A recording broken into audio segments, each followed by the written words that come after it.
Bom, boa noite a todos. Primeiro, eu queria pedir desculpa por ficar com a câmera fechada. É que faltou luz de novo, estou nos dados móveis.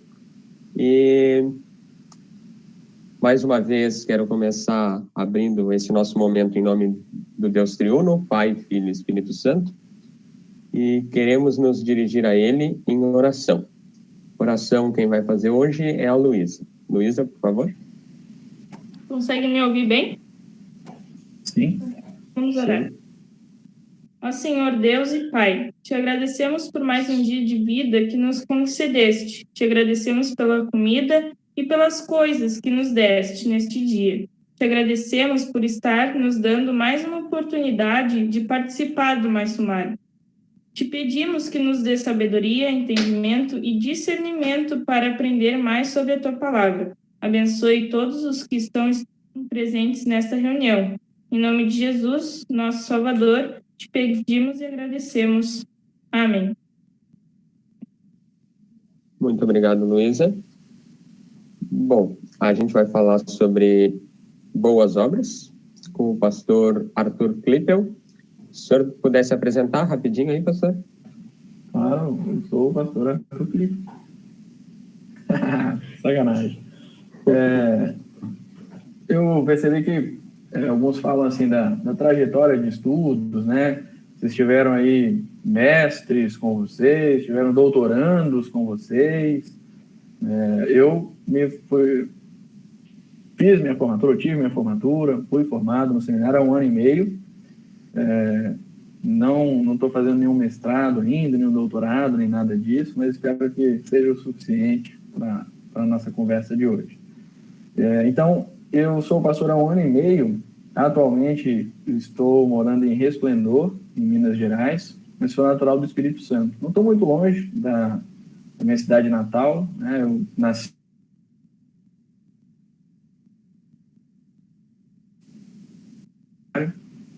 e, enfim, as minhas experiências foram, digamos assim, do seminário em diante, né? Foram no Rio Grande do Sul, atendi algumas congregações lá, tanto próximo ali a São Leopoldo, né, em Campo Bom, também um pouco mais longe, em Cruz Alta, eu ajudei um período durante os meus estudos lá. O meu estágio eu fiz na Bahia, em Luiz Eduardo Magalhães. Eu fui designado 2 vezes para o estágio, porque eu tive um pequeno grande problema, né? Assim que eu fui designado para o meu estágio, eu recebi a notícia de que eu tinha que repetir uma cadeira na faculdade, lá na UBRA. Então, Alisson, você que está começando aí, fique esperto. Não é prova não, senão você atrasa mais um pouquinho. E aí eu iria fazer em Florianópolis, no estágio, mas aí naquele ano não fui. No outro ano fui designado para uma outra congregação no extremo oeste da Bahia. Eu conheci uma realidade muito diferente do que qualquer uma que eu tinha conhecido. Tanto da realidade assim, do dia a dia, como você vive na cidade, né, como é que é o seu estilo de vida, quanto também no estilo de trabalho de uma congregação. Porque era um lugar onde tudo girava em torno da colheita da soja, gira, né? Até hoje, essa é a maior renda lá. Então, isso acabava influenciando na igreja também. Em janeiro, em fevereiro, principalmente, até março, você tinha a igreja cheia, mas de março até junho, por aí, um pouquinho mais, você tinha a igreja com menos da metade dos membros que frequentavam aquele período, porque a maioria estava nas fazendas, ou nas suas fazendas, ou trabalhando na fazenda de alguém. Então, isso faz com que a gente pense no trabalho, né? Até essa questão foi perguntado antes se tinha reunião de jovens aqui, na paróquia onde eu estou. Lá, esse tipo de programação dava uma pausa nesse período da colheita. Depois voltava com força total, graças a Deus. Mas basicamente é isso. Eu acho que o que eu preciso falar com vocês, para vocês me conhecerem, né? Talvez a respeito do que eu estudei também, né? No final da faculdade, lá da UBRA, não sei se todo mundo sabe, né? Mas a gente faz uma faculdade e estuda também uma especialização no seminário. No final da faculdade, meu trabalho de conclusão foi sobre Melanchthon, foi um dos reformadores, vamos dizer assim. Eu pesquisei um pouco sobre o que ele falava sobre a lei, Na verdade, eu olhei a sua importância para a reforma, né? Tanto os escritos dele, muito do que a gente tem no livro de Concórdia, ia pegar, mas está muito longe. O livro de Concórdia foi ele que escreveu. E no final do 6º ano eu pesquisei sobre C.S. Lewis. Vocês devem conhecer a obra-prima deles, que é as Crônicas de Nárnia, são as Crônicas de Nárnia, né? Eu não foquei muito nas crônicas, não, mas eu olhei o que ele fala a respeito da fé, qual que é a concepção dele de fé e de levar essa fé adiante, né? Afinal, ele fez um trabalho muito bom com programas de rádio, ele, mesmo não sendo pastor, não sendo necessariamente um líder na igreja, ele levou essa palavra, talvez, a mais pessoas do que os próprios foram pastores dele. Então, isso me interessou bastante. Mas é isso. Beleza, acho que dá para ter uma noção de quem o pastor Arthur é, do que o pastor Arthur gosta de estudar e de compartilhar. Valeu, pastor. Deu para o pessoal conhecer. Né? Hã? Melhor do que a primeira frase, né? Eu só disse, eu sou o pastor Arthur. Não, mas deu para o pessoal conhecer bem o senhor. Bom, sobre as boas obras, não sei se é só comigo que acontece, mas geralmente quando a gente fala de obras, no meio luterano, assim, o pessoal geralmente vai citar lá Efésios, e não de obras para que ninguém se glorie. O pessoal associa muito que, o que importa para a salvação é a fé, e daí, se obra não importa, a gente não fala de obras. Eu não vejo se falar muito de obras. Daí, partindo desse ponto, qual é a relação das obras na nossa salvação e no que qual seria também a relação da nossa vida cristã, no que importam as obras? Já entrando no assunto, então, né? Talvez uma relação das obras com a nossa salvação, no sentido, assim, de como nós somos salvos, ou no sentido do porquê a gente é salvo, a gente realmente pode separar as duas coisas, se a gente quiser enfatizar isso. Por exemplo, o que eu preciso o que é necessário para que eu seja salvo? A gente até pode falar de uma obra, a obra de Cristo, mas não pode falar de nenhuma obra nossa. A gente, então, separa. Só que quando a gente fala da nossa vida como um todo, da vida cristã, da vida que Deus nos dá, aí a gente não pode simplesmente excluir as obras, especialmente as boas obras, que a gente vai conversar um pouquinho para descobrir quais são ou como é que são feitas as boas obras, né? A gente tem realmente muitos textos que mostram isso para nós, de que a salvação não é nos dada por causa das nossas obras, e por isso eu enfatizo, não é nos dada, porque a salvação nos é dada, nos é entregue, ela não é conquistada por nós, ela não é merecida por nós. Isso a gente tem muitos textos que falam, né? O próprio texto de Efésios que você falou, que diz que a salvação e a fé são um dom de Deus para nós, um presente que Deus dá para nós. Mas quando a gente vai olhar para o restante da nossa vida, ou para a nossa vida como um todo, a gente vê Jesus nos mandando amar o nosso próximo. Então, isso é uma ação na nossa vida. A gente vê, por exemplo, a carta de Tiago dizendo que a fé sem obras é morta. Depois a gente até olha com mais calma esse texto. E a gente percebe, então, que, eu não sou salvo pelas obras, mas elas existem, elas estão por aí, elas são feitas, inclusive. Então a gente tem a gente precisa ter essa visão mais ampla.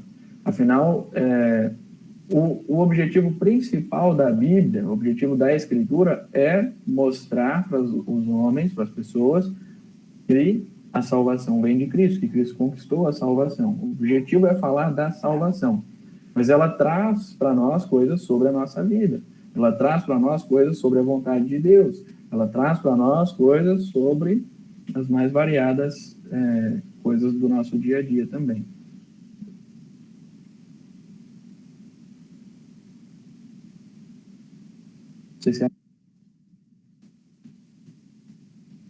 Sim. Eu não escutei a última parte aí que o senhor falou, a última frase. Desculpa. eu tinha dito que a Bíblia, ela fala, o objetivo dela, o foco dela é falar sobre a salvação que Cristo conquistou para nós, só que ela traz para nós coisas a respeito da nossa vida, né? Traz coisas para nós a respeito da lei, da vontade de Deus, traz para nós coisas a respeito do que as pessoas fizeram, né? Do que, inclusive, Deus fez através das pessoas. Então, ela traz ações feitas pelos seres humanos também, né? Nem todas são motivadas por eles, mas feitas pelos seres humanos. Acho que eu acabei até mudando a frase, mas era isso que eu estava falando. Bom, e a diferença entre obras e boas obras, o sumário até traz alguma coisa quanto a isso, mas no que difere? Ele até fala que duas pessoas podem fazer a mesma coisa, mas uma está fazendo uma boa obra e a outra simplesmente uma obra da lei. Uhum. Essa, na verdade, era até uma pergunta, Alisson, que eu gostaria que fosse respondida por todo mundo antes que eu responda ela, ou antes que eu converse um pouquinho sobre ela. E aí eu queria, principalmente, ouvir de vocês, né? Alguns dos que estão aqui já participaram de um estudo bíblico que eu fiz recentemente sobre esse tema, e eles acho que já vão saber responder bem essa pergunta. Mas eu queria, até mesmo eles, né, que compartilhassem o que difere uma obra boa de uma obra simples da lei, né? E a gente já começa a interagir por aí. O que vocês acham? A Luísa, que já fez a oração, pode falar. O Eterê, que riu da minha piada, pode falar também. O que vocês acham que é a diferença entre uma obra da lei e uma boa obra, uma obra que agrada a Deus?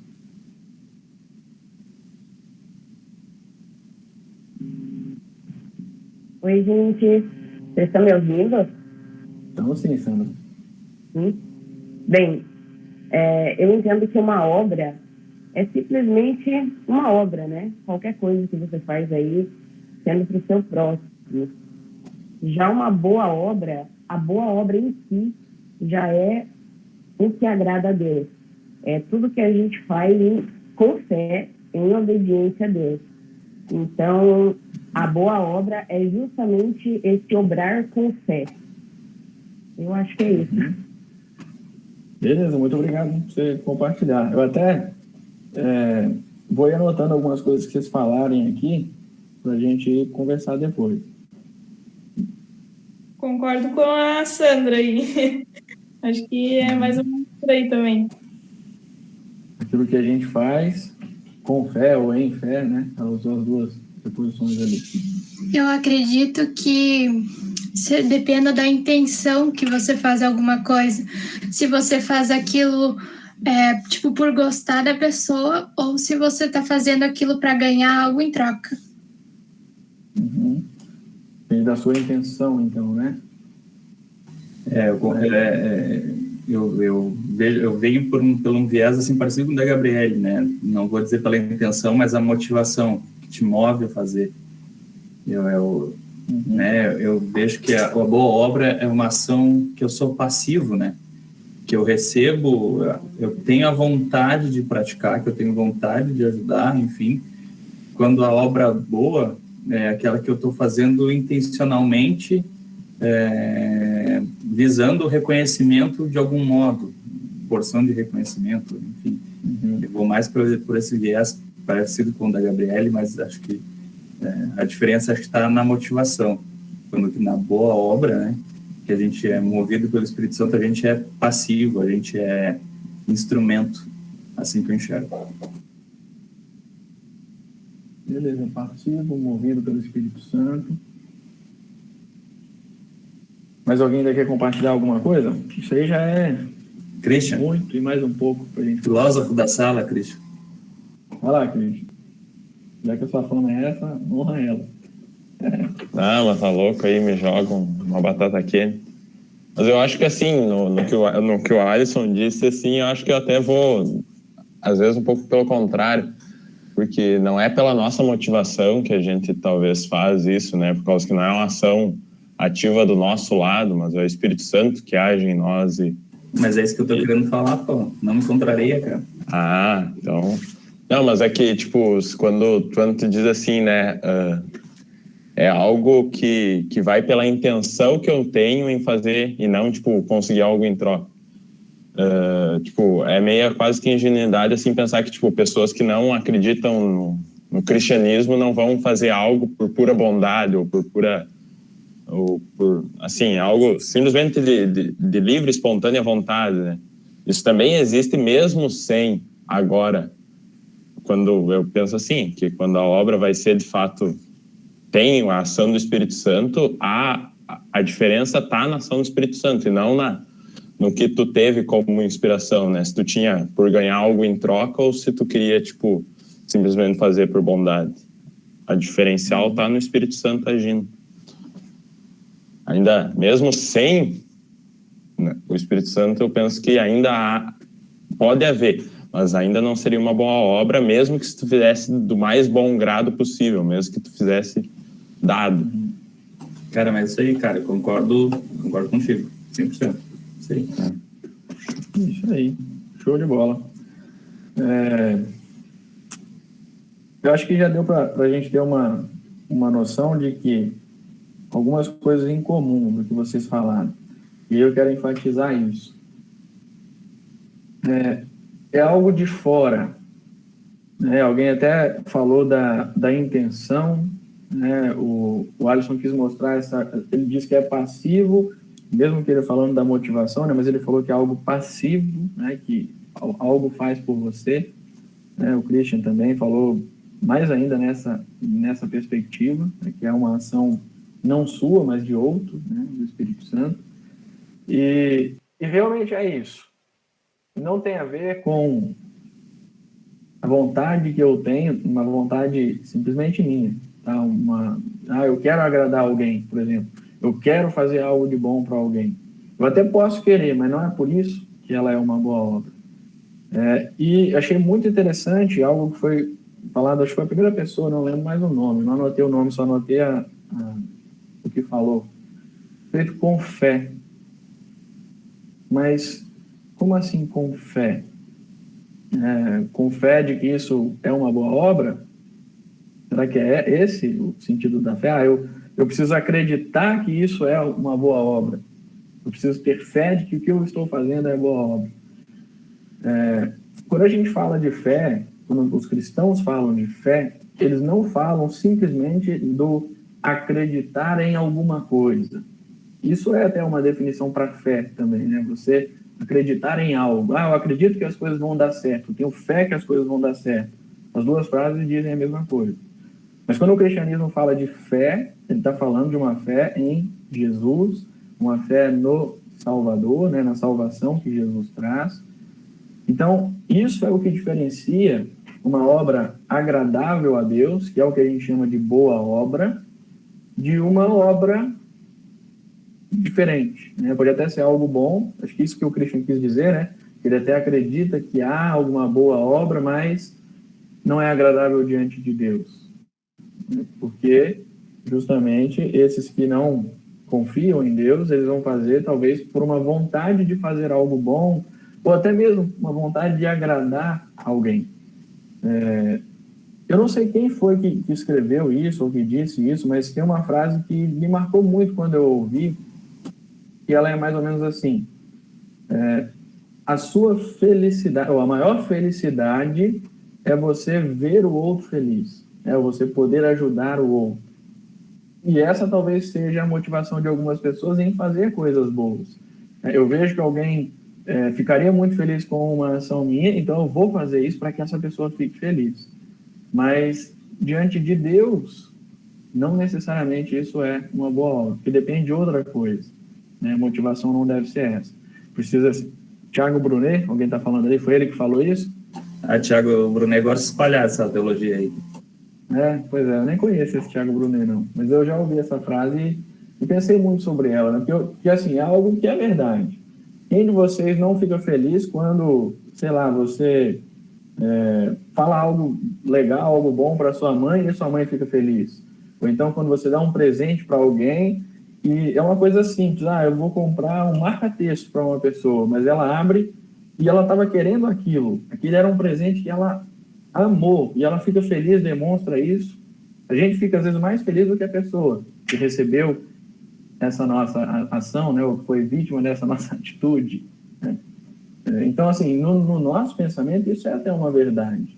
E a gente pode acabar confundindo, achando que isso é uma boa obra. Poxa, eu ajudei alguém, eu fiz algo por uma pessoa, eu deixei alguém feliz. Eu estou feliz com isso. Olha, quando a gente está feliz, isso só pode ser uma boa obra. Deus só pode estar feliz com isso, né? Mas tem um detalhe muito importante, que é a fé. E aí um exemplo que eu gosto de dar, quando a gente conversa sobre boa obra, é falar duas coisas muito trágicas, né, a respeito disso. Até no estudo bíblico que eu fiz com uma das congregações essa semana, eu dei o exemplo usando de uma adolescente lá, e depois todo mundo ficou brincando com ela por causa daquilo. Mas vou usar agora o Alisson, para vocês ficarem zoando ele durante a semana aí. Vamos supor que o Alisson, ele ajude alguma pessoa, né? Ele é o Papai Noel de hoje em dia. Ele procura uma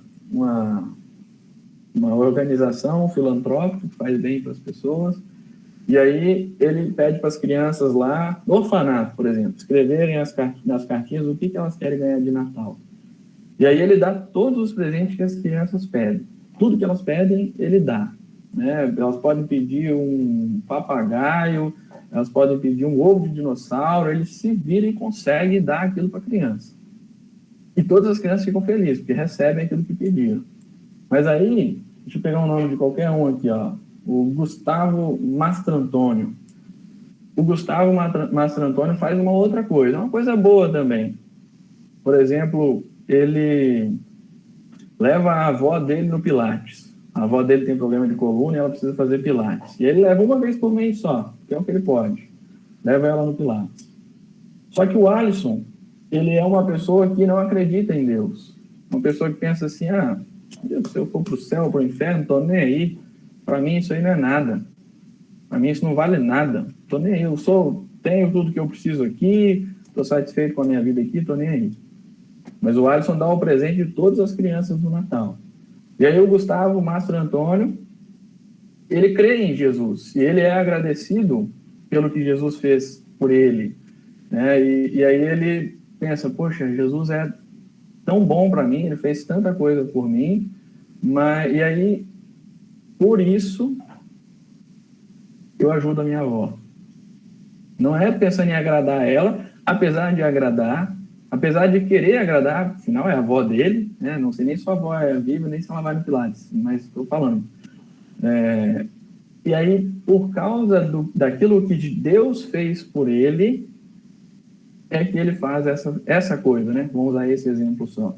O que vocês acham que Deus se agradaria mais? Daquele monte de criancinha feliz, mas do Alisson que tá nem aí para Deus e quer ir para o inferno, inclusive, até diz, tô nem aí para isso.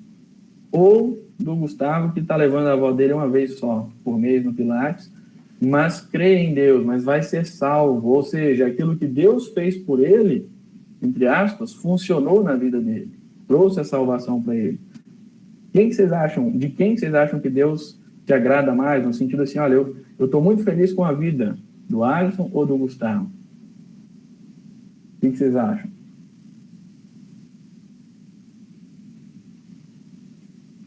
Precisa falar? Precisa. O Gustavo tá ajudando a vovó. São duas coisas boas, né? Sim. E aí até o Alisson fez na arte para divulgar o Boas Obras e Obras Boas, né? Eu nem comentei sobre isso com ele, não, mas isso é uma expressão que a gente usa muitas vezes para falar sobre esse assunto. Onde a gente diferencia as boas obras, as que agradam a Deus, as que Deus fica feliz por isso estar acontecendo. Vamos usar do Gustavo. E as obras boas. Olha, elas são coisas boas. Ajuda as crianças. Mas não existe algo muito...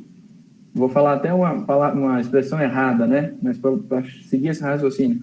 Não existe algo muito mais bom do que a obra que o Alisson estava fazendo? Muito melhor, né?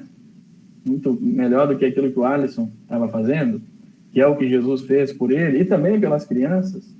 Ao invés de simplesmente fazer isso, seria ótimo se o Alisson, agradecido e aí motivado pelo que Deus fez por ele, fizesse isso pelas crianças, inclusive mostrasse para as crianças o porquê ele faz isso, mostrasse para as crianças o que ele recebeu de alguém, qual foi a melhor obra, a obra de Cristo que foi feita por ele, né? Porque assim a vontade de Deus estaria aos poucos sendo cumprida. Alguém sabe qual que é a vontade de Deus? Tem um texto bíblico que fala para a gente qual que é a vontade de Deus.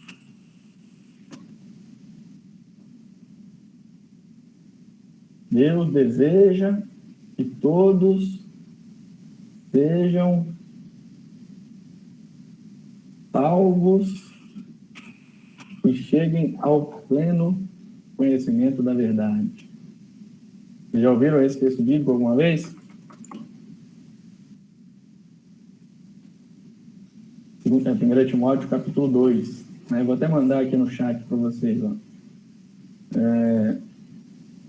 Mas até eu achar aqui, eu queria abrir o texto na Bíblia aqui da SBB, mas deixa para lá, já falei para vocês, né? Deus deseja que todos sejam salvos e cheguem ao pleno conhecimento da verdade. Esse é o texto bíblico. Então, essa é a vontade de Deus.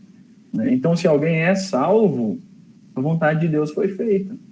Se alguém é salvo, Deus está satisfeito, Deus está feliz. E aí a gente volta de novo para o exemplo do Gustavo, né? Ele é salvo, ele é agradecido por isso, e por isso ele vive dessa maneira. E aí a gente vai chegando a um ponto de dizer que as obras são infinitas, as obras que agradam a Deus, porque elas não dependem da atitude em si. Vocês viram que eu dei um exemplo normal, do cotidiano de alguém. Eu não falei algo escandaloso, algo enorme, né? Quando eu tentei dar o exemplo do Alisson, eu fui por esse lado, e dizer assim, algo que é difícil para alguém fazer. Alguém precisa ter muito dinheiro para dar tanto presente sim para as crianças, ou então ter muita disposição para correr atrás de alguém que patrocine tudo isso. Mas a gente chega nessa boa obra que é simples, mas é boa diante de Deus. Agora, aquela outra obra boa que não é tão simples, infelizmente, não é tão boa diante de Deus. Então, acho que esse é um exemplo, e a gente pode definir a boa obra como isso, algo que você faz com fé. Algo que o que motiva você fazer isso é o amor de Cristo. Não é o seu amor por aquela pessoa, não é o seu amor por aquela atitude, mas é o amor de Cristo. Quem de vocês esteve no culto esse final de semana? Antes de ontem, ou enfim, né? Quem tem culto no sábado, na sexta. E agora eu peguei vocês. Eu estive. Não, eu estou brincando. Imagino que muitos de vocês estiveram. Vocês lembram do texto da Epístola, de 1 Coríntios, onde o apóstolo Paulo fala sobre o bem e o mal que tiver feito, que a gente vai comparecer diante do tribunal de Cristo e cada um receberá segundo o bem e o mal que tiver feito. E aí, mais para frente, ele vai e diz que o amor de Cristo nos constrange. Esse foi o texto que eu usei no sermão, na pregação desse final de semana. E ali Paulo mostra isso. O que nos constrange, o que nos move, o que nos faz agir é o amor de Cristo. Não é o nosso amor. Talvez, olhando para aquele exemplo de novo, aquilo que o Alisson fazia era por amor às crianças, mas um amor dele, já que ele não acreditava em Cristo. A Isabela me ajudou, mandou o texto escrito para vocês lá, 1 Timóteo. Mas voltando aqui para Coríntios, aquilo que Cristo me motiva a fazer, o amor dele me motiva a fazer, isso é algo bom, que diante do tribunal de Cristo vai ser aprovado. Agora, aquilo que eu faço por mim mesmo, por mais que seja algo bom, diante de Cristo, vai ser uma obra minha. E eu sou um pecador. Todos nós somos pecadores. Por isso que a nossa obra não é boa sozinha. É isso, Alisson. Demorei muito nessa pergunta, mas chegamos lá, eu acho, né? Não, mas muito, muito esclarecedor. Bom, me surgiu um questionamento, pode ser meio bobo, assim, no meio do que o senhor estava falando. Então, digamos tal, pegar o exemplo do Gustavo. Desculpa, Gustavo. O Gustavo, ele tem a fé em Cristo, ele é movido pelo amor de Cristo. E então tudo que ele não sei se tudo que ele tudo que ele fizer que não for pecado, não for errado, automaticamente se torna uma boa obra? Ou alguma coisa ali no meio vai ficar vai ser neutro, digamos assim? É mais ou menos isso aí, Alisson. Talvez isso até pode ter sido dúvida de outras pessoas, né? Mas é mais ou menos por esse caminho. O que eu quis fazer vocês perceberem, dando esse exemplo simples, que talvez seja até uma obrigação dele, mas ele faz isso por amor ao que Cristo fez, né? Pelo amor de Cristo é que ele faz aquilo. Então, as nossas atitudes, né, o que a gente faz, talvez no nosso dia a dia, se torna uma boa obra, porque não depende exclusivamente da obra, depende do amor de Cristo. Então, é interessante até que você falou, né? Tudo que alguém faça que não é pecado, afinal, aquilo que vai contra a lei de Deus, a gente não vai dizer que é uma boa obra, né? Afinal, é contra aquilo que Deus disse que é bom. Então, não tem como algo ruim ter uma boa obra diante de Deus. Mas aí a gente vai, então, percebendo que, às vezes, o nosso dia a dia, às vezes, a nossa rotina, se ela acontece por causa do amor de Cristo, ela se torna uma boa obra. Às vezes, a gente pode olhar até para a nossa vocação, né? Vocês devem ter um conhecimento, ou pelo menos uma noção do que é a nossa vocação, né? Não é só a minha vocação profissional. Eu tenho vocação para ser contador, tenho vocação para ser professor, porque eu falo bem, porque eu ensino, eu explico. Eu tenho vocação. Não é esse tipo de vocação, mas vocação no sentido de o que Deus te deu como responsabilidade na sua vida, aonde Deus te colocou para atuar, para agir, para viver na sua vida. Então aí a gente vê a vocação de pai, a vocação de amigo, a vocação de, talvez, empregado, né, ou patrão, enfim, funcionário. E aí tudo o que a gente faz ali, por fé ou em fé, se torna uma boa obra. Se no meu trabalho... Deixa eu pegar um exemplo de vocês. Fala aí, com o que vocês trabalham? Quem trabalha aí? O primeiro que falar, eu vou tentar usar um exemplo. O que é o trabalho de vocês? E aí, ninguém trabalha, todo mundo está só estudando. Eu trabalho com projetos, eu sou designer de interiores. Ixi, isso é difícil, hein? Minha nossa, por que eu tive essa ideia? Brincadeira, Jordana. Então, alguém chega com o pastor Arthur, ó. Vocês estão vendo meu escritório aqui, e eu chego com um projeto lá para a Jordana. Jordana, quero dar um grau aqui no meu escritório, deixa ele bonito, por favor. E aí, ela faz simplesmente porque ela quer me agradar, ou simplesmente porque é o trabalho dela, é uma coisa. Mas, por outro lado, se ela faz isso, que é o trabalho dela também, é a obrigação dela, ela vai receber para isso, mas ela faz com fé e ela pensa, poxa, quão grata eu sou pelo que Deus me deu. Tantas coisas aqui, o próprio trabalho, né, a própria oportunidade, mas especialmente a salvação. Se ela vive a partir disso, isso se torna uma boa obra. É algo simples, é uma responsabilidade dela, é uma coisa que ela talvez poderia ter outras motivações para fazer, né? Se eu fizer isso bem, se ela trabalha numa empresa, por exemplo, eu vou crescer dentro da empresa, eu vou ter um cargo melhor, vou aumentar o meu salário, ou então eu vou poder cobrar mais. Sabe, ela tem muitas outras motivações que ela também pode usar, nesse caso, né, no trabalho dela, mas o fato de ela fazer isso em fé, isso não é nenhum pecado, né? Trabalhar não é pecado. A Escritura até manda a gente trabalhar. Mas se ela faz isso em fé, já que não é pecado, isso é uma boa obra diante de Deus. Porque Deus não está simplesmente satisfeito com a atitude dela, não está simplesmente satisfeito com o escritório do pastor que ficou bonito. Alguém poderia pensar, porque foi algo feito para a igreja, para o pastor. Não tem nada a ver com isso. Mas Deus está satisfeito com a fé que ela tem em Cristo.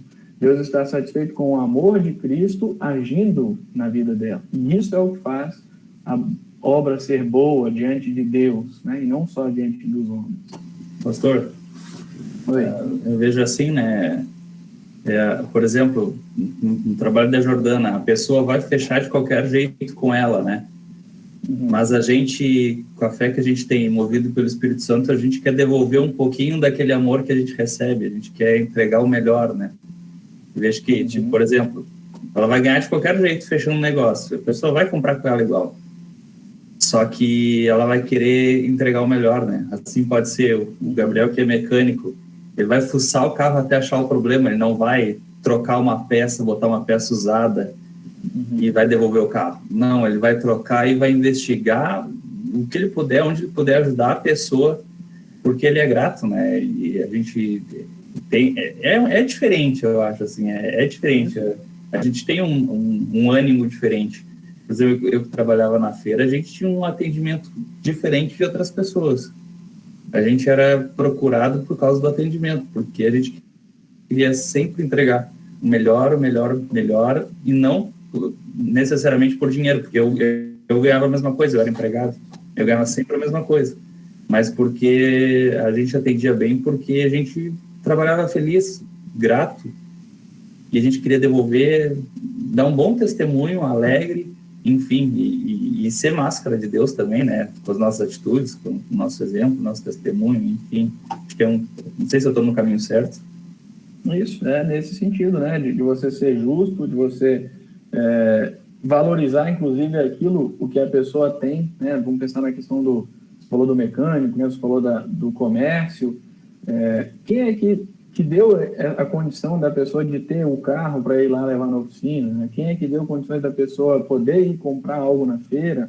Você começa a perceber que tudo isso também é obra de Deus, né? E você faz não simplesmente porque é o seu trabalho, apesar de ser, né, apesar de você precisar fazer, mas você tem esse pensamento por trás, né, de que isso é algo que Deus está dando para as pessoas, de que a salvação que você tem de Deus é muito maior e é suficiente para a sua alegria, para a alegria da pessoa também.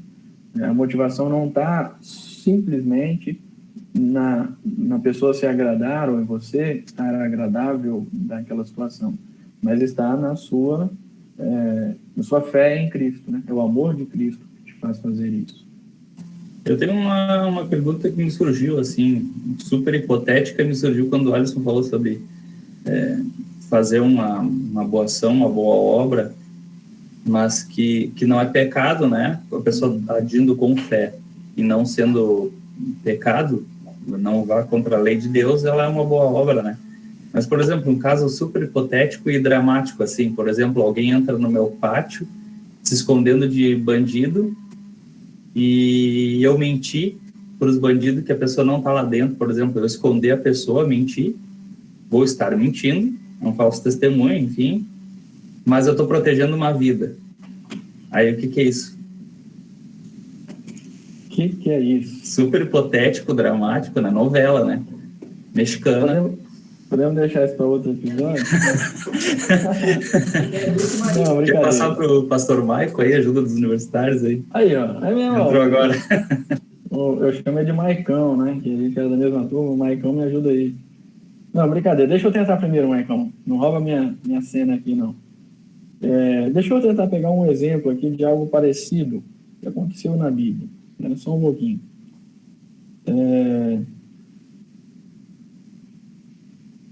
Eu vou precisar de um segundinho para eu achar exatamente onde está escrito esse texto. A história de Raabe. Josué 2:9, acho que tá. Vou ler aqui para vocês. Quem de vocês já leu o livro de Josué? Ser forte, corajoso. Eu faço essas perguntas mais difíceis, né? Mas vamos lá. Só para contextualizar vocês o que eu vou ler aqui, né? Foram mandados alguns espias, né? Alguns espiões, dizer assim, lá para Jericó, para ver alguma coisa na cidade. E eles, então, não podiam ser descobertos, né? Porque eles estavam lá escondidos. Mas aí alguém esconde eles. E aí, ó, antes, Raabe, né, que é que eu estava falando, esconde eles para que as pessoas não vejam. Esconde do seu povo. Né? Os espias estavam lá para espiar a cidade dela.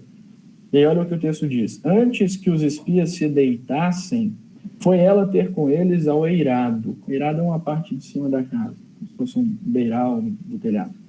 E lhes disse: Bem sei que o Senhor vos deu esta terra e que o pavor que infundis caiu sobre nós e que todos os moradores da terra estão desmaiados. E olha o que Tiago fala sobre Raabe. Nós vamos chegar em talvez mais uma pergunta cabeluda aí.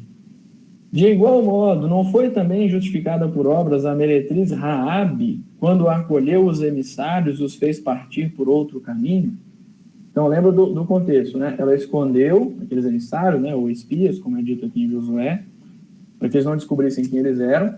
Mas aí ela diz, bem sei eu que Deus, como é que ela fala aqui, ó, bem sei que o Senhor vos deu esta terra e que o pavor que infundis caiu sobre nós, todos os moradores da terra estão desmaiados.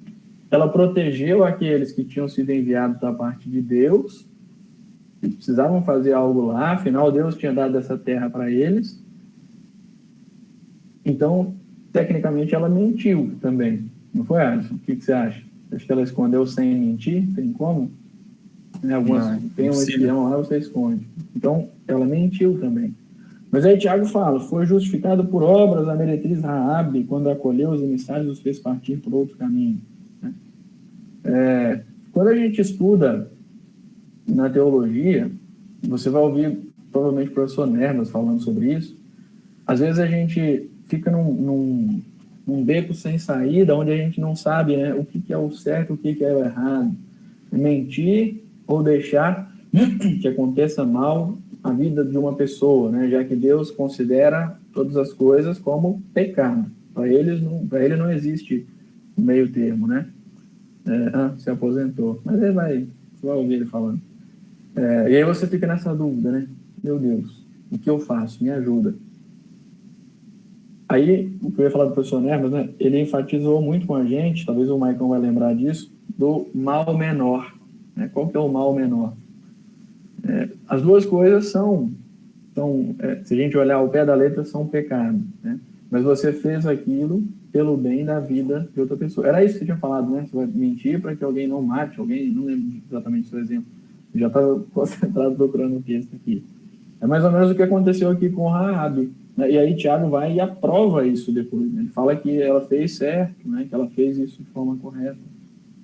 Isso não quer dizer que a gente agora vai poder mentir a qualquer circunstância, mas numa circunstância dessa, né, você acaba, entre aspas, sendo obrigado a fazer isso. Porque você está preservando a vida de alguém. É a questão da legítima defesa. Né? Você está nesse beco sem saída e você se defendeu ou defendeu outro. Né? Verdade o que, Maicon? Que o professor Nerva se aposentou ou o que eu estou falando?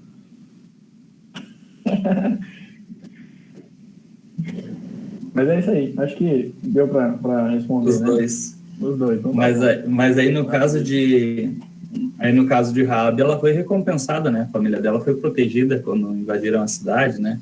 Enfim. Isso. Mas toda boa obra que a gente praticar aqui vai ser recompensada aqui também? Olha, a gente tem textos que falam que nós recebemos essas recompensas. Agora, com sinceridade, eu vou te responder assim, eu não sei dizer se toda boa obra que a gente fizer. Eu não tenho capacidade para responder essa parte da pergunta, que elas vão ser recompensadas, sim. O quarto mandamento, o que ele fala? Né? Honra teu pai e tua mãe, para que te vás bem e vivas muito tempo sobre a terra. Aí, em Efésios, eu acho, né? Paulo vai dizer, o primeiro mandamento com promessa. E a promessa é justamente essa, né? Que a gente vai viver bem. Então, se eu honro aquilo que o meu pai faz, meu pai me manda, né? Que as autoridades, Lutero vai ampliar isso para toda a autoridade. Então, eu vou viver bem, né? Afinal, nenhum pai manda o filho enfiar a mão na boca do cachorro bravo. Ele manda ficar longe do cachorro bravo. Então, quer dizer que você vai ser protegido por isso.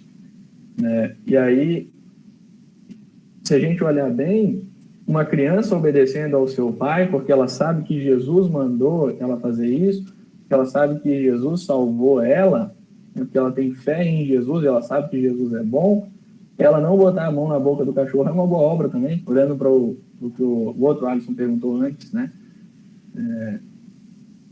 Não sei se eu me perdi na sua pergunta, do Alisson perguntou agora, né? Sobre as promessas, né? E aí, isso é uma das recompensas, né, da boa obra.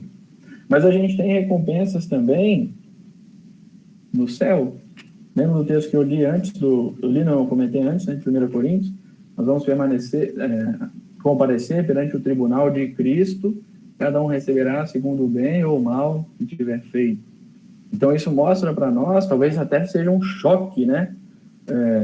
Para nós, luteranos, que a gente crê que nós somos salvos pela fé. E realmente a gente é salvo pela fé. Mas a Escritura também fala dessas recompensas que nós vamos receber do bem ou mal, né? Se nós fizermos. O mal, no caso, não traz recompensa, traz o juízo. Mas a gente só consegue entender isso, né? Qual recompensa é essa que eu vou receber pelo bem que eu fizer? Quando eu entendo qual é esse bem. Que esse bem não tem a ver com a minha motivação, que esse bem não tem a ver com a minha intenção, que esse bem não tem a ver com o resultado, necessariamente com o resultado na vida da outra pessoa, mas esse bem, esse fazer bem, essa boa obra, tem a ver com o amor de Cristo. Então, as obras que eu apresento diante do tribunal não são obras minhas, que eu fiz porque eu tinha uma motivação boa, que eu fiz porque eu tinha a intenção de ajudar alguém, que eu fiz por isso ou aquilo, mas são boas obras que eu fiz porque eu creio em Cristo. São coisas que eu fiz porque Cristo me salvou, porque eu vivo a partir disso. Então, essas obras diante do tribunal, que vão ser recompensadas, são por causa disso. Mas aí, que recompensa é essa? Já que é uma coisa que alguém falou no comecinho, né? É passivo, eu não tenho uma ação nisso aí, é outro que está me empurrando, né? O próprio texto de 1 Coríntios mostra isso. Que recompensa é essa? Da onde é que vem essa recompensa, né? O que vocês acham? Como é que a gente responde isso? Se no fundo, a obra não é minha, por que eu sou recompensado? Se a motivação não é minha, se a intenção não é minha, mas é de Cristo. Alguém conseguiria responder essa pergunta? Acho que essa talvez seja a mais difícil da gente responder. Aí enche a bola, né? Alguém tenta responder, responde certo, depois fala, viu? Respondi a pergunta mais difícil, certinho. Cara, eu diria assim que é pura graça de Deus, né? É nesse caminho. Mas aí o que tem a ver essa graça de Deus com uma recompensa? Vamos lá, Alisson, vamos tentar construir essa resposta. A Isabela mandou ali, eu estou vendo agora, um texto bíblico de Colossenses: tudo o que fizerem, façam de todo o coração como para o Senhor e não para as pessoas, sabendo que receberão do Senhor a recompensa da herança. É a Cristo, o Senhor, que vocês estão servindo. Falou também aqui de receber uma recompensa da herança. A Isabela deixou mais fácil de responder. Me lembrei de uma coisa também, né? Quando a gente fez... Agora eu não vou lembrar que estudo que a gente fez, né? Mas eu me lembrei, quando eu trabalhava ainda na feira, eu me lembrava disso aí, né? Quando a gente está atendendo bem uma pessoa, quando a gente está entregando nosso melhor para outra pessoa, a gente está servindo ao próprio Cristo, né? E isso também ficou guardado. Eu me lembrei com esse versículo, eu me lembrei dessa frase também. Isso, né? A gente está servindo ao próprio Cristo. Então, claro que a gente está servindo a pessoa, né? Claro que a pessoa está sendo beneficiada, mas há algo mais importante sendo servido ali. A Isabela respondia a pergunta antes dela ser feita. Mas então explica aí, né? Como é que a gente olha para essa recompensa? Eu não sei explicar muito bem, assim, porque eu não tenho, né, base de conhecimento para isso suficiente, mas Sim. Pelo que eu já ouvi dentro da Igreja Luterana, né, da nossa doutrina, a nossa herança é o céu, né, é o paraíso. Então, eu acho que o que eu entendo lendo esse versículo, que a recompensa da herança é viver com Cristo no céu, né, a vida eterna. Isso mesmo, essa é a recompensa. Você viu o que o Michael escreveu ali? O Michael, você está sem microfone? Se quiser, você pode falar. Toda a nossa boa obra é manchada pelo pecado, porque até a morte ele está impregnado em nós. Por isso a obra de Raabe, ainda que boa obra, também era imperfeita. A gente falou da dificuldade, né? E a gente opta pelo mal menor. Né? Eu vou mentir ou eu vou entregar aos espias? Eu vou mentir ou eu vou deixar que alguém mate outra pessoa? O pecado está em nós, está impregnado em nós. O apóstolo Paulo vai falar isso também aos Romanos, quando ele diz, né, o mal que eu não quero, eu faço. É justamente isso. Né? Ele sabe que isso não é certo, ele sabe que ele não quer fazer isso, porque isso não agrada a Deus, mas ele faz, infelizmente, por causa do pecado. Mas vamos seguir com essa questão por isso que Cristo teve que cumprir a lei por nós também, né? Isso. Ele não consegue, ele não consegue cumprir a lei também, do mesmo modo, por causa do pecado, as nossas obras estão manchadas. Boa. Ele foi o único, né, que cumpriu a lei. Nós não cumprimos. Dar spoilers. Até o sumário traz uma frase de Lutero que o cristão piedoso peca em todas as suas boas obras. Isso aí, né? O cristão piedoso, né? O que é um piedoso? Um que segue a vontade de Deus, um que guarda os mandamentos, né? Isso é ser piedoso, que crê em Cristo. Mesmo esse, né, vamos dizer assim, talvez serve de exemplo, peca em todas as suas boas obras, eu quero dizer. Mas como assim? Bom, mas peca. Peca em todas as suas boas obras, porque o pecado está em nós. Não dá pra gente se desfazer dele por aqui. Tem uma que eu vi no Instagram hoje, um post que eu vi no Instagram, não sei onde, né? Se eu fiz uma coisa boa por você, se eu fiz alguma coisa boa, foi Cristo que fez. Se eu fiz uma coisa ruim, fui eu mesmo. É bem interessante a frase. Nos stories de Calvino, eu acho que era a frase. Pode ser, sim, pode ser. Muito bom. Eu não lembro quem compartilhou agora, mas muito bom isso. Até dá pra gente dizer assim, né? Claro que a ideia da frase é dizer que quem está por trás disso é Cristo, né? Mas foi você sim que fez também. Não precisa ter medo de dizer isso. Só que não pode esquecer do Cristo, né? Que a motivação vem dele, o autor dessa obra é dele, né? Mas ele age por meio de nós. Igual a gente estava falando de Raabe, né? Foi ela quem fez, ela quem declarou, né? Que sabe que o Senhor. A gente não precisa separar tanto as coisas, mas é muito interessante mesmo. A frase faz a gente pensar justamente dessa maneira, que aquilo que é bom não é algo que brota de mim, não é algo da minha carne, não é algo o Arthur que está fazendo, mas é Deus. É isso que a gente fala, acho que o Alisson usou a expressão de ser máscara de Deus, né? O Lutero fala ser pequenos cristos, então é mais ou menos isso aí. Mas falando sobre a recompensa, só para a gente não encerrar o assunto, a Isabela até comentou, né, que a herança que a gente tem é o céu. Né, e a gente vai ser recompensado segundo o bem ou o mal que tiver feito. E a gente sabe que o bem que a gente faz é aquilo que Cristo, em outras palavras, faz em nossa vida, ou faz por meio da nossa vida. Mas esse texto de Colossenses, por que eu digo que ele traz para nós já a resposta da pergunta? Porque ele diz, receberão do Senhor a recompensa da herança. Não é uma recompensa minha, não é a recompensa do Arthur, mas é a recompensa da herança. E a herança é o céu, é poder viver com Deus, é poder estar junto com Ele. E quem é que fez com que eu possa estar com Deus? Essa é a pergunta mais fácil do dia, à noite. Isso, Cristo, parabéns, isso aí, respondeu primeiro. Então, eu vou receber a recompensa da obra de Cristo. Eu vou receber a recompensa dos méritos de Cristo. Não é uma recompensa daquilo que Deus precisa me dar, é devido a mim. Não, é devido a Cristo. É Ele quem deve receber isso. Mas Ele me dá por pura graça, né? Como o Alisson falou. Por isso que eu falei que é nesse caminho. Cristo me dá isso por pura graça, não por causa das obras. Apesar de Ele me recompensar segundo o bem ou o mal que tiver feito, né? O bem que eu faço por causa dele também. Então, as próprias obras que Ele nos dá, ou Ele faz por meio de nós, Ele recompensa. Até mesmo essas obras. Foi muita filosofia para vocês ou deu para entender? Deu sim. Aí eu já vou emendar aqui, eu estou fazendo essas perguntas provocativas, porque eu estou indo pegando os tópicos do sumário aqui mesmo. Isso, beleza. Mas a gente conversou um pouquinho agora sobre sobre a nossa salvação, sobre recompensa, né?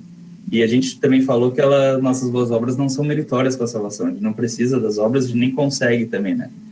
Mas por que também elas são necessárias? As boas obras são necessárias, não para a salvação, mas são necessárias para a nossa peregrinação aqui na Terra. Uhum. Deixa eu tentar pensar num exemplo bacana aqui para vocês.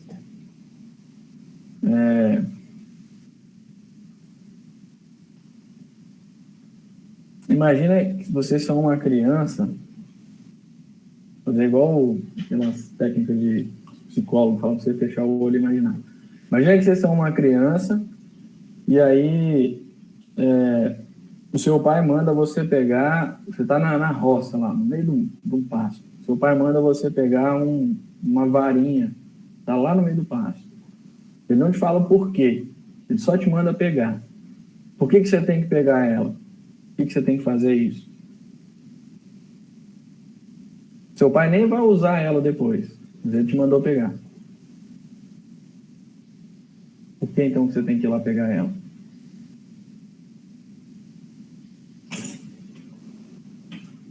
Por obediência. Simplesmente porque seu pai mandou, né? Ele mandou, então é a sua obrigação, é necessário que você faça isso. Claro que aqui, com esse exemplo, isso eu sempre falo, sempre que a gente quer dar um exemplo terreno, né, um exemplo da nossa vida, para falar de algo de Deus, isso é imperfeito. Porque Deus é maior, né, do que nós.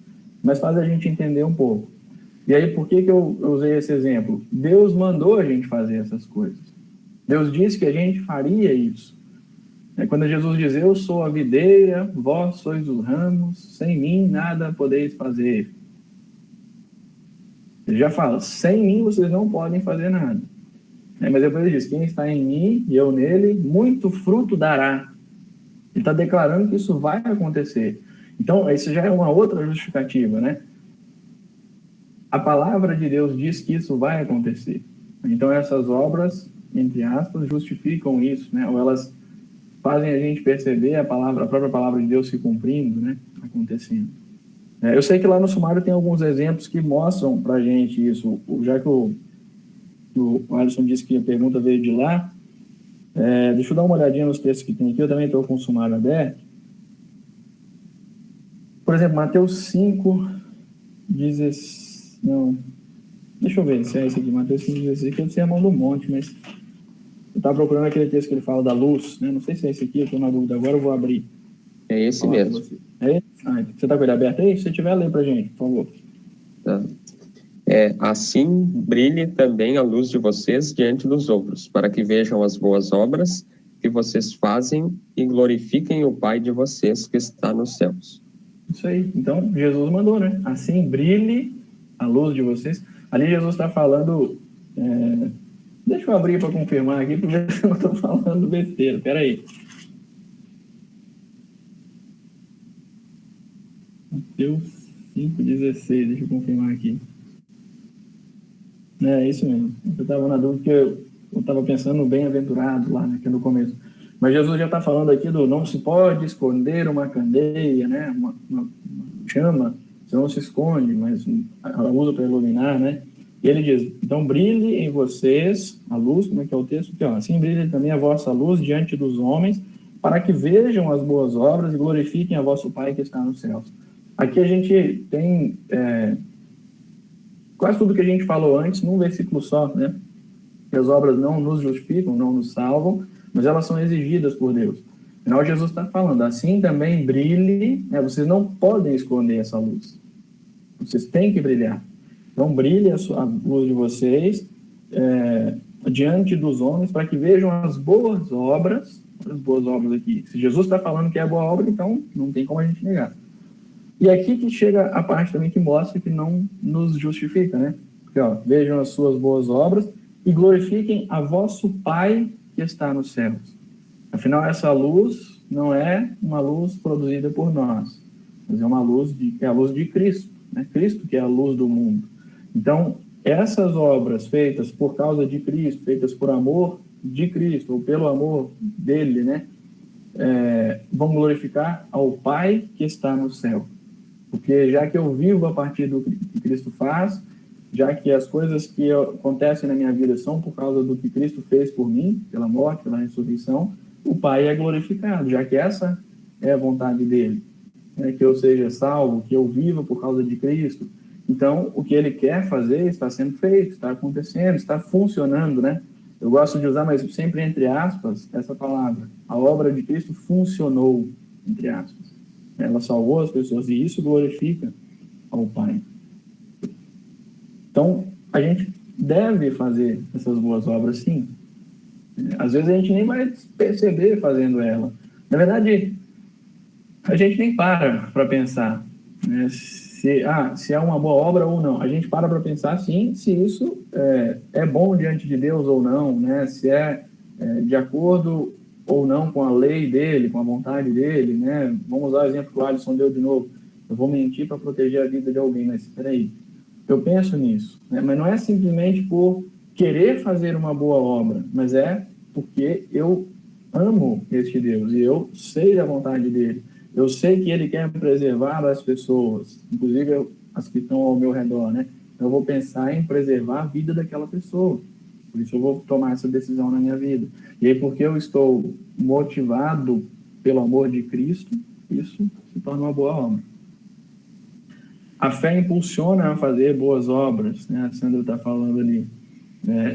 É isso, através da fé ou pela fé, e a Bíblia fala que a fé é ativa no amor, né? Então, isso a gente vai chegando perto também quando o Tiago, por exemplo, diz: a fé sem obras é morta. A fé é ativa, ela se manifesta, ela acontece, né, no nosso dia a dia também. Então, ela impulsiona a fazer boas obras. É aquilo que eu falei antes sobre o amor de Cristo nos constrange, né? Esse até foi um foco no sermão no final de semana. O amor de Cristo, que eu tenho no amor dele, me impulsiona, me move a deixar ele estar parado, a fazer alguma coisa. Outra pergunta que me surgiu agora também, acho que isso nem tem no sumário, é que durante a história também surgiu uma doutrina de que seria necessário as obras para complementar, para tu chegar à salvação. Por exemplo, que a obra de Cristo não seria suficiente. Tu teria que fazer alguma coisa aqui na Terra para adquirir a vida eterna, né? Tu teria que ajudar o próximo, enfim. Isso já é uma coisa, é uma doutrina que surgiu durante a história da igreja, né? Uhum. E a outra pergunta que eu ia fazer, eu já me esqueci. Bom, vamos comentando isso aí que eu já me lembro da outra pergunta aí. Deixa eu anotar essa aqui para não esquecer dela também enquanto eu falo. Fazer alguma coisa junto à fé, né? Uma coisa para complementar. Como é que você falou?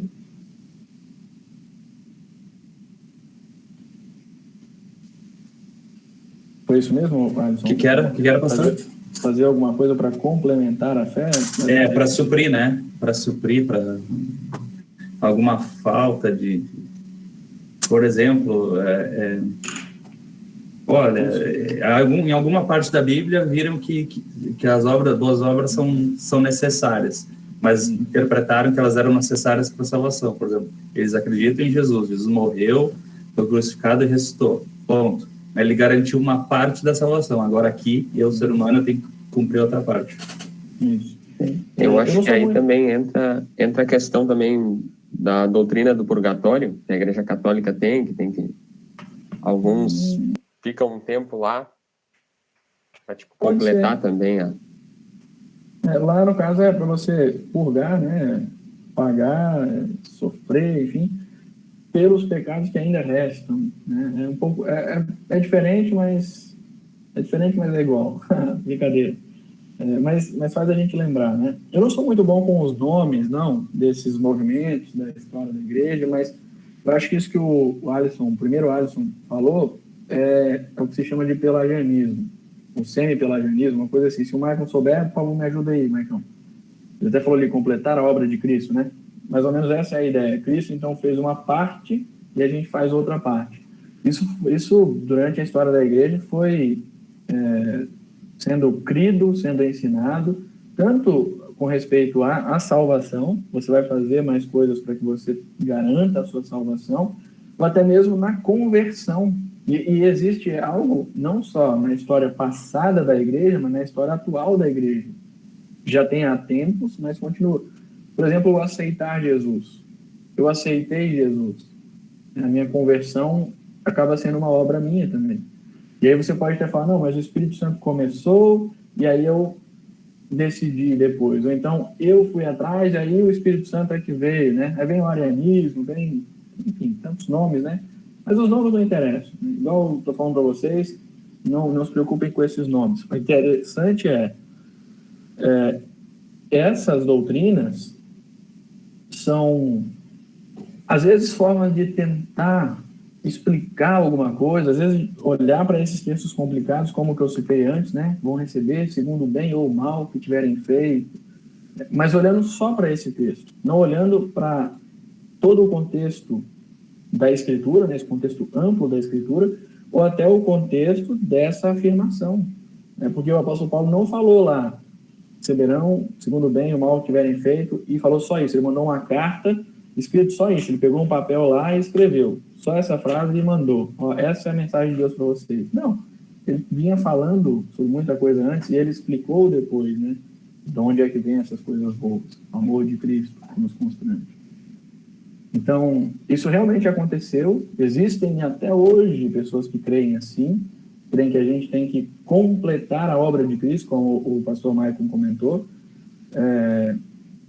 Mas isso não é o que a Escritura diz. Afinal, a gente é salvo mediante a fé, não vem de vós, é dom de Deus. Ou então, o texto de Romanos, né? Esse texto vocês vão conhecer, com certeza. Romanos, deixa eu só abrir aqui. Eu também não lembro a referência dele, não. Eu tenho que abrir e procurar aqui. Eu sou uma negação para dizer, isso está escrito lá nesse livro e tal capítulo. Então, vocês vão ter que ter um pouquinho de paciência comigo. Eu só sei que está no começo de Romanos. Os primeiros capítulos ali. Mas eu vou achar rapidinho e leio para vocês. Pastor, quando você comenta, eu posso falar um pouquinho sobre isso? Pode. Fica à vontade. Já que você me chamou aí, eu estava só ouvindo, né? Aí, ó. Muito bom. Bom. Dessa questão ali que o rapaz levanta, né, do completar, né, como se o sacrifício de Cristo não foi suficiente, né, ele é da Igreja Católica Romana, né, adentrou, né, durante ali os primeiros... Isso começou depois ali do ano 400, né, que a doutrina foi se desviando, né. Na época de Lutero foi o ápice disso, né? Mas atualmente a Igreja Católica ela ainda tem esse tipo de ensino, né? Por exemplo, a gente pega a missa, né? O que é a missa? O termo missa é sacrifício, né? Então, a missa toda, o ponto principal dela é a Santa Ceia, né? O sacramento do altar. E aí, para os católicos, como funciona a Santa Ceia? Podemos dizer até que é uma boa obra da comunidade, do sacerdote, que é oferecida a Deus, né? Então, o sacerdote oferece o corpo e o sangue de Cristo para o Pai, e o Pai aceita esse sacrifício e é gracioso, né? Nós entendemos justamente o contrário. A Santa Ceia não é um sacrifício nosso para Deus, mas é um sacrifício que Deus deu para nós. É o contrário, desce, né? Não sobe. E isso é importante porque o que os católicos dizem, né? O sacrifício de Cristo na Santa Ceia, ele não foi suficiente. Então, junto com o sacrifício de Cristo, a igreja se sacrifica e também oferece esse sacrifício a Deus, né? Então, isso é o que eles chamam de completar ali o sacrifício de Cristo, né? Porque não foi suficiente. Tanto que cada missa é um novo sacrifício do corpo e sangue de Cristo, né? Nós, luteranos, dizemos não, nós recebemos aquele mesmo sacrifício lá da cruz, né? Não há um ressacrifício, né? Mas nós recebemos aquele sacrifício lá do Calvário, a cada culto, a cada celebração da ceia.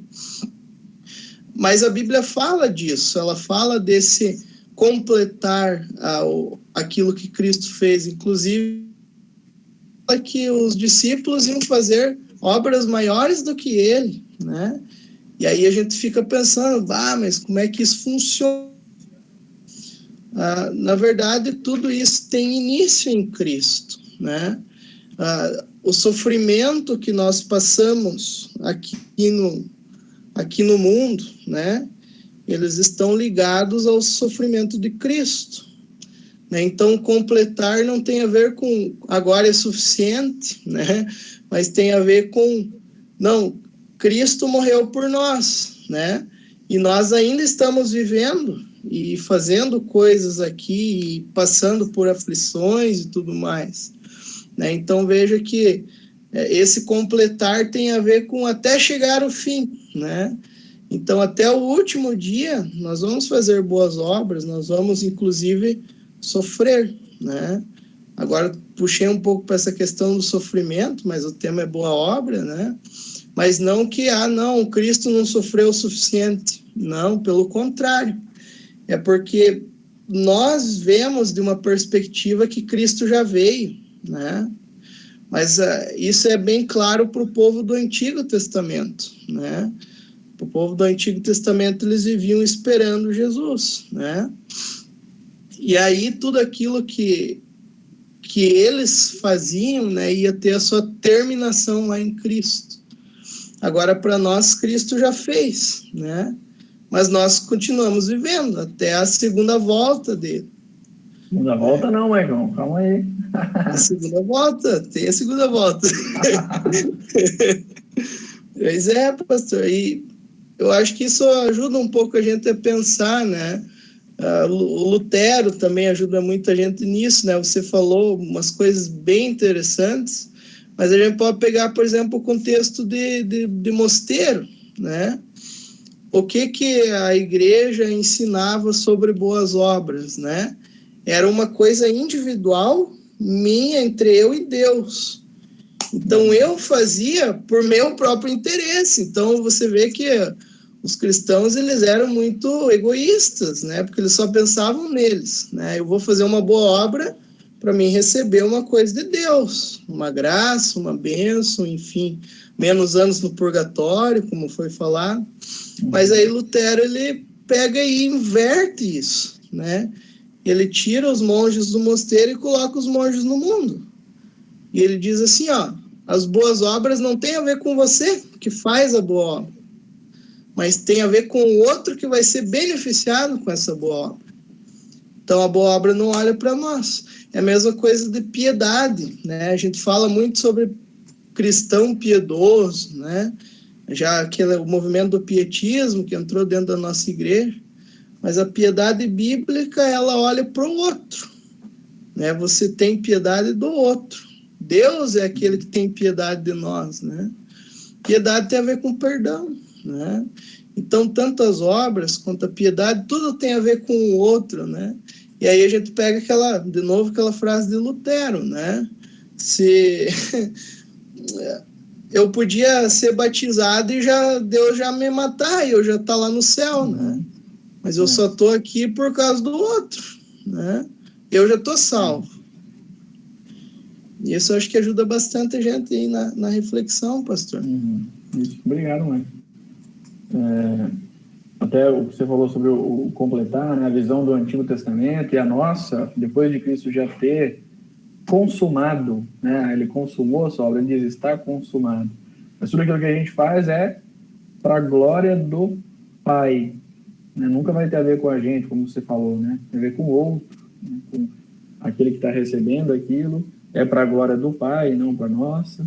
A recompensa é pelos méritos de Cristo, tudo que a gente já falou sobre no dia de hoje. E isso não nos traz a salvação. Estar no mosteiro não traz a salvação. A minha própria obra, já que ela não tem a ver comigo, né? Já que a piedade não é para mim, mas é para o outro, ela não vai trazer a salvação para mim. Ela vai ter outro efeito, né? Mas é o texto que eu estava procurando de Romanos, que mostra para a gente isso, né? Um dos textos que mostram para a gente isso, que a gente não é salvo pelas obras, é, por exemplo, Romanos 3:24, sendo justificados gratuitamente por sua graça, mediante a redenção que há em Cristo Jesus. Então, a redenção não está em mim, não está na minha boa obra, não está no purgatório, não está em nada disso. Mas a redenção está em Cristo. Isso é até interessante comentar, porque muitas vezes a gente fala e crê, claro, né? Nós somos salvos pela fé. Só que algumas pessoas acham que esse eu sou salvo pela fé é como se a fé, né? Aí a pessoa às vezes pensa, é um sentimento, é isso, é aquilo, mas não, é um dom de Deus. A fé fosse algo meio que como uma pessoa que está te salvando. Mas quando a gente fala nós somos salvos pela fé, né, por meio da fé, através dessa fé, a gente recebe essa redenção que há em Cristo Jesus. Por isso, quem nos salva é Cristo. Através da fé, por meio da fé, alguém até comentou ali, né? Por isso é meio da graça, quando o pastor Michael estava falando antes. Né? Isso é interessante da gente olhar também. Nós somos salvos por Cristo, por aquilo que Ele fez. A redenção está nele. E mediante a fé a gente recebe isso, a gente é salvo. Depois o apóstolo Paulo vai concluir, né, no versículo 28, concluímos, pois, que o homem é justificado pela fé. Ó, agora chega aqui, justificado pela fé, independente das obras da lei. Então, a fé que ele tem em Cristo, através disso ele é justificado, e não pelas obras da lei. E aí a gente viu que até as boas obras, né, elas não são somente ou simplesmente obras da lei, mas elas são coisas feitas por causa do amor de Cristo. Elas são coisas feitas pela fé também. Isso faz a gente perceber que não são elas que nos salvam ou que nos justificam, né, mas quem nos justifica é Cristo, né? Quem nos redime, quem nos perdoa é Cristo Jesus. Pastor, veio mais uma pergunta e prometo que é a minha última pergunta, tá? Deixa os outros falarem. Mas me veio agora, o pastor Marco falou também de perdão, né? As boas obras também não são compensatórias no sentido de eu peco durante o meu dia e eu quero minimizar o meu pecado beneficiando outra pessoa, né? Isso é uma coisa que a gente tem que prestar atenção, né? A gente é perdoado de novo, por obra de Cristo, né? E a gente é perdoado instantaneamente por Deus por causa da fé, mas as obras, a gente até pode tentar minimizar, a gente até pode querer compensar alguém, a gente pode querer ajudar o outro, minimizar o nosso peso na consciência, enfim. Mas também não está ali a nossa absolvição, né? Não está nas obras que a gente faz ao próximo. Isso, exatamente. Olhando esse mesmo texto, né? A redenção está em Cristo Jesus. Não está na minha obra, não está naquele que foi beneficiado. Já que eu ajudei alguém, então eu sou perdoado. Já que eu ajudei alguém, Deus gosta mais de mim, Deus me desculpa por algo que eu tenha feito. No nosso dia a dia, às vezes isso vai servir. Isso vai talvez mostrar o nosso arrependimento. Isso não vai nos perdoar, mas vai mostrar o nosso arrependimento. Eu briguei com a Isabela, né? Falei que ela não pode ver o gatinho ali que estava mostrando, mas aí depois eu faço uma coisa para compensar isso, para ela ficar mais feliz comigo. Com ela, isso vai funcionar. Mas não quer dizer que se eu fiz algo de mal para Deus, né? Eu cometi um pecado, eu fiz essa coisa boa e vou anular aquele pecado. Aí a gente já vai encaminhando para aquela outra questão do você faz um pouco e Jesus faz mais um pouco, né? Você está fazendo algo pela sua salvação, pelo seu perdão. Mas isso não adianta, não tem o que você fazer. O que a gente falou antes, o único que cumpriu a lei foi Cristo. E ele cumpriu em nosso lugar. Ele trouxe a redenção para nós. Pastor, fica à vontade. Alguém tem uma pergunta para fazer? Eu vou calar minha boca agora. Tô legal. Alguém quer ter uma pergunta? Alisson? Pastor Michael quer contribuir com mais alguma coisa? Só fique à vontade.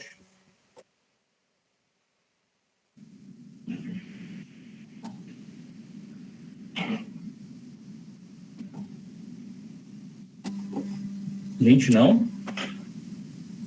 Que bom. todo mundo fera agora em boas obras e obras boas. Foi igual. Aí amanhã ninguém cede lugar, não é pro mais velho. Tá nem ali pra ninguém. Se vira pra lá. Virou a noite outro dia. Então tá, gente, beleza? Pastor Arthur, quer complementar? Alguma coisa? Deixa eu pensar, talvez. Enquanto isso, eu vou pedir... Ah, tá. Vai lá, pode falar aí, pode falar aí. Não, eu só ia pedir, porque como a gente posta no YouTube mais tarde, a gente pede para o pessoal colocar no chat ali a autorização, tá? Eu autorizo para a gente continuar usando a imagem de vocês no YouTube, tá? Só por gentileza, isso aí. A minha você pode precisar, vai embelezar muito. Ah, com certeza, por isso que eu convidei o senhor. Eu quero ler o texto de Lucas. Ele vai...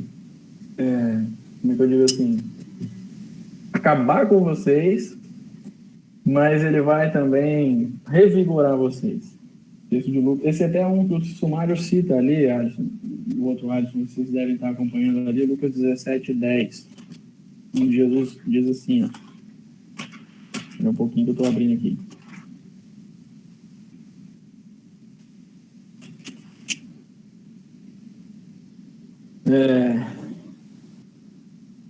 Ele fala sobre o perdão de Deus, né? No começo ele diz assim: acautelar-vos, se teu irmão pecar contra ti, repreende-o, se ele se arrepender, perdoa-lhe, se por 7 vezes no dia pecar contra ti, 7 vezes vier ter contigo, dizendo, estou arrependido, perdoa-lhe. E aí os discípulos falam assim, então o Senhor aumenta-nos a fé. Eles pedem para que Deus aumente a fé. E aí, no final, Jesus vai e fala assim, assim também vós, depois de haverdes feito... Quer dizer, deixa eu ler o que ele fala, senão vocês não vão entender muito bem, não. Eles pedem para que Jesus aumente a fé, e Jesus continua. Respondeu-lhes o Senhor, se tiverdes fé como um grão de mostarda, direis a esta amoreira, arranca-te e transplanta-te no mar, e ela vos obedecerá. Qual de vós, tendo um servo ocupado na lavoura, ou em guardar o gado, lhe dirá quando ele voltar do campo, vem já e põe-te à mesa? E que antes não lhe diga, prepare-me a ceia, cinge-te e serve-me, enquanto eu como e bebo, depois comerás tu e beberás. Porventura terá de agradecer ao servo, porque este fez o que havia ordenado? Ou seja, né, às vezes a linguagem da Almeida deixa a gente meio travado na leitura. O seu patrão te mandou fazer alguma coisa, Jesus está falando, ele precisa te agradecer por você ter feito? Não, simplesmente fez. E aí Jesus diz, assim também vós, depois de haverdes feito quanto vos foi ordenado, dizei, somos servos inúteis, porque fizemos apenas o que devíamos fazer. Então, isso é uma das coisas que fazem a gente perceber que as boas obras, aquilo que a gente faz, né, por si só não trazem um benefício para nós. Mas por causa daquele que manda, por causa daquele que motiva, né, aí elas trazem. Por exemplo, aqui, o servo continua sendo servo, continua tendo o seu sustento ali, continua vivendo. Mas não é simplesmente pela obra dele, é por causa do Senhor. E assim a gente também vive, não por causa da nossa obra, porque afinal a gente é servo inútil e fez apenas o que deveríamos fazer, e às vezes nem o que a gente deveria fazer a gente fez, né? Essa é a nossa realidade, nós não cumprimos a lei, nós não fazemos, a gente peca, mas a gente pensa assim, né? Fizemos apenas o que deveríamos fazer. Por isso que eu disse, isso vai quebrar a gente, por um lado, mas vai mostrar, olha, nós temos esse Senhor, né? Ele nos mandou fazer isso, ele disse que ia estar com a gente. Enfim, isso era mais para ficar uma reflexão com vocês, né? De quando vocês se lembrarem, né, das boas obras, pensando, eu fiz uma boa obra, que legal. Que legal. Mas não é mais do que obrigação, né? Entre aspas. Mas não quer dizer que isso seja ruim, tá? Não quer dizer que, então, fazer uma obra me desanima. Pelo contrário, a gente tem alegria por estar servindo a Deus. A gente se sente alegre por saber que isso é feito por amor a Deus, por saber que Deus está se agradando disso, né? Mesmo que eu seja um servo inútil, que só fiz o que deveria fazer, Deus está feliz. Deus está agradado por eu estar vivendo de acordo, a partir do amor dele, por eu estar fazendo o que eu estou fazendo, independente do que seja, a partir do amor dele. E nada vai me agradar mais do que saber que Deus está agradado. Aí a frase daquele cara lá que o Alisson mandou o nome que eu não lembro, a gente pode usar ela em outro sentido, né? Não no sentido de que eu estou agradando Deus, né? Mas aquilo que acontece na minha vida, por amor a Cristo, é agradável a Ele. Então eu fico feliz por isso. Beleza, mano? Beleza, mano. Sem caras. Conhece sem casco? Eu mandei um B, o caracol sem casco vira lesma, né? Poxa, o que eu ia dizer agora? Não, e o senhor falando, não, que eu acho interessante, assim, também, que eu vejo nesses pastores que são capelães, né, que trabalham com a capelania, né, que é uma obra tão bonita, e, cara, tu não encontra pastor mais motivado que os caras que trabalham só com um clima pesado, enfim, né, mas acho porque Deus ali tá agindo, né, conforme aquela, como é que o senhor falou, fazer por fazer, ou deixar de fazer, enfim, eu vejo nesses caras aí também quanta alegria eles têm, e essa alegria vem de Deus, com certeza, né, em servir, né. Então tá, gente, vamos encerrando. Eu vou pedir 2 favores, tá? Vou pedir pro nosso print oficial, quem puder abrir a câmera aí, porque o pessoal tem câmera, tá, pastor? Eles só não abrem. Então tá bom. Então, quem puder abrir a câmera aí. E... Agora eu senti que eu falei com pessoas e não com perfis. E a gente vai tirar o print aqui, eu vou contar, e depois, em seguida, o senhor faz uma oração pra gente encerrar, tá bom, pastor? Com certeza. Então tá, vamos abrindo aí, pessoal, vou tirar o print aqui. 5, 4, 3, 2 e 1. Foi, gente. Pastor, por favor, oração, e a gente encerra. Isso aí. Vamos lá, então. Amado Pai Celestial, muito obrigado por esta noite, obrigado pelo Senhor ter nos conduzido até aqui, obrigado por nos trazer a sua palavra das mais variadas formas e especialmente desta forma que nós podemos aproveitá-la hoje. Por favor, cuide de cada um de nós durante o restante desta semana para que esta palavra continue em nosso coração, para que esta palavra frutifique, já que Jesus é a videira, nós somos os ramos, quem está nele, ele nessas pessoas dá muito fruto. Abençoe para que esses frutos sejam frutos de fé, sejam frutos a partir do amor de Cristo e não simplesmente a partir da nossa vontade, do nosso pensamento. Muito obrigado pelo Senhor revelar a nós que, apesar de pecadores, existem coisas boas que são feitas pelas nossas mãos, coisas boas que são feitas às pessoas ao nosso redor. Não por nós, não por causa de nós, mas pelo amor de Cristo, que nos empurra, nos constrange. Por favor, cuide de todos aqueles que pregam a sua palavra, cuide de todos aqueles que fazem este bem em teu nome, para que o seu nome seja glorificado, para que o Pai seja glorificado. Por favor, abençoe cada um de nós, para que nós, como pessoas, como cristãos, possamos levar esta palavra adiante. E assim, termos a alegria de ver mais pessoas crendo no teu santo nome, crendo na salvação de Cristo, que nos traz estes méritos, esta recompensa da herança do céu. Por favor, cuide de todos nós desta maneira e através da sua palavra. Em nome de Jesus, nós oramos. Amém. Valeu, pastor. Muito obrigado mesmo, tá? Espero que tenham gostado. Aqueles que também entraram pela primeira vez, espero que tenham curtido. Toda terça-feira estamos aí, tá, gente? Valeu, obrigado. A sala tá aberta, pode seguir conversando aí. Com certeza. Eu queria agradecer também pela oportunidade de participar, pelo convite. A gente já tinha conversado há um mês, mais ou menos, né? Marcou para hoje, foi a melhor data que nós encontramos. E foi um prazer conversar com vocês, foi bacana demais.